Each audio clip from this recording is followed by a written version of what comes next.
It's time for another round of PatGPT. And today's topic is 3 ways to figure out your next career move. So let's do that. Now, why this topic? Well, on my show last week, we had as the guest the great Bruce Feiler, who wrote a book called The Search. It's going to be an instant classic, an instant just total classic on the show. It's going to be repeated in the future. I know it because Bruce is just that good. He's so practical. When he writes about something, he spends years studying it, interviews a gazillion people, then he does a ton of analysis. And he also, he just understands context so well. So he frames up the problem he's trying to solve and then gives us pathways to solve it. And what he is talking about in this book is how to build jobs in a post-job world, right? The post-job world we live in where careers are changing all the time. And that's such a topic, right? I think the pandemic, sure, after the pandemic, but then even before that, I've been doing sort of a post-career, post-job thing now since 2010 when I left Wall Street because my whole career blew up and it was terrible. I got on a heart monitor, as many of you know, and I was like, can't do this. And so I found my own way. And now so many more people are doing this. But it is not easy. Let me tell you, I was totally lost for more than a couple of years trying to figure out how to make this work, how to figure out what were the right things for me to do. It was painful. And so Bruce is giving us tips to avoid that. What I wanted to do to build on top of that. So as you guys know, I have launched a coaching company and one of my clients is using what I call my pivot package. What is the pivot package? It's a special focused series of sessions where we focus on figuring out what to do next in your career, right? Which is it's very different than the other kinds of coaching one does because it's sort of like a project managing a process a bit more. And I want to share a couple of things that I think are really powerful so, you can just do your own pivot package. So that's what we're going to talk about today, right after this break. FOMO. All right. As I mentioned, I'm giving you 3 critical steps in the pivot package that I use at the X Quotient and that I write about in the 10% Entrepreneur. So this is stuff I've been thinking about and doing for more than a decade. I used it on myself. That's how I figured it out. Back in 2010, 11, 12, something in there when I was lost. And I've now used it with clients and it works. So let us go through the 3 things that you can do when you're trying to figure out what to do next in your career, particularly if you want to make a change, right? If you say, I like making widgets, I just want to make widgets somewhere else, that's a pretty clear thing. You just figure out where to go. Who else makes widgets? But what if your industry has changed? Like you're in the media, for example, and it's, Gen AI is putting people out of work. What if you just hate what you do? You're like, I don't want to do this anymore.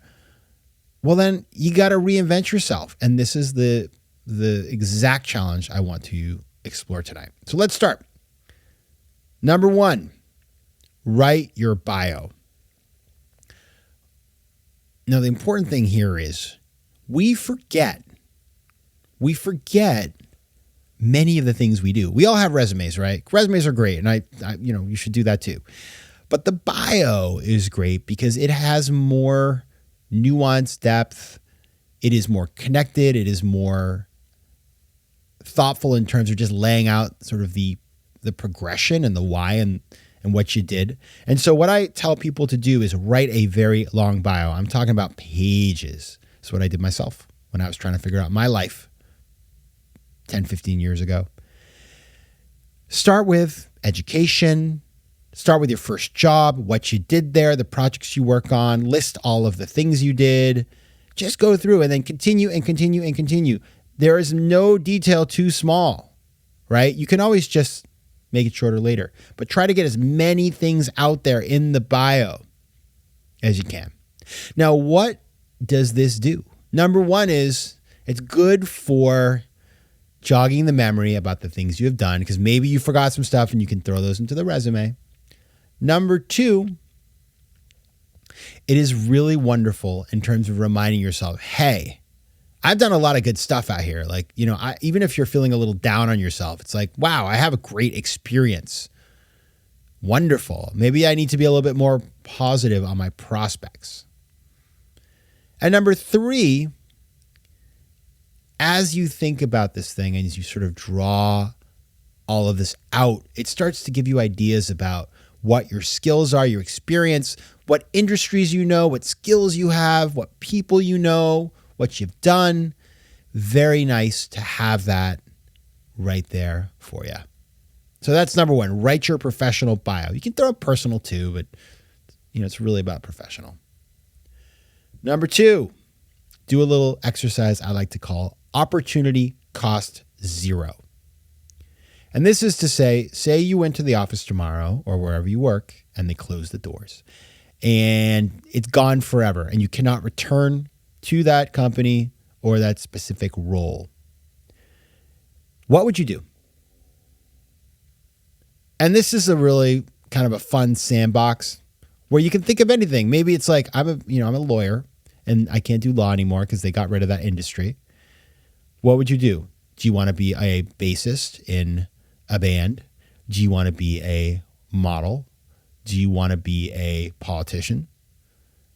You can put anything you want. Now, obviously, if you're Patrick McGinnis at 5'8" and you say you want to be a pro basketball player, probably not going to happen. So that isn't as useful. But maybe it does say, well, maybe I could get involved in starting a basketball academy. Maybe I should just play more basketball. Just try to generate things that get you excited, even if they're not hyper practical, because it'll start to get your juices flowing. Maybe, now, obviously lawyers aren't going away, but maybe you should go become a lawyer at the NBA if you love basketball so much. So it's like you can stay in the industry, but then you've uncovered this thing that you love, which is basketball. So even if you're not going to play on the court, you can use your skills to find a way into working in the sport, something like that. So that is really wonderful. List as many things as you can and just think about why does it excite you? Really, really powerful to do that. And then you cross-reference the bio and the opportunity cost zero. And you start to think of, well, here's what I like to do. Here's what I'm good at. And that allows you to start generating more ideas. So keep a list of those. And that is part 3. Part 3 is synthesizing the two things together and trying to come up with a narrative around the things you love to do and the things you are good at. And that is a wonderful starting point to think about the future. It really is. And then there's a lot of stuff you can do with that, obviously. For example, one powerful thing you can do is look through that bio and think about the people you met in all of these jobs that you can go reconnect with and tell them you're trying to figure out your next steps. You've been thinking about these things that you surfaced in your bio and opportunity cost zero, and might they have ideas for you? So those are some ideas to get you started on your own personal search. It can be very powerful, and it's a really good opportunity to just dig inside and figure out who you want to be and what you want to do. If you have ideas, thoughts, reactions, you can reach out to me at letsconnect@patrickmcginnis.com. You can find me on Instagram at PatrickJMcGinnis and on X, formerly known as Twitter. I prefer Twitter, at PJ McGinnis. We'll be back on Thursday with Bruce Feiler and The Search. So until then, take care of yourselves, FOMO Sapiens, and PatGPT, stop generating. FOMO. FOMO Sapiens is recorded in New York City. Theme music is by Mike McGinnis, and editing and post-production is by Josh Elstro. If you like today's show, please be sure to rate it and recommend it to your friends. And as always, you can find me at FOMOSapiens.com and at PatrickMcGinnis.com. To advertise on FOMO Sapiens, reach out to contact@FOMOSapiens.com.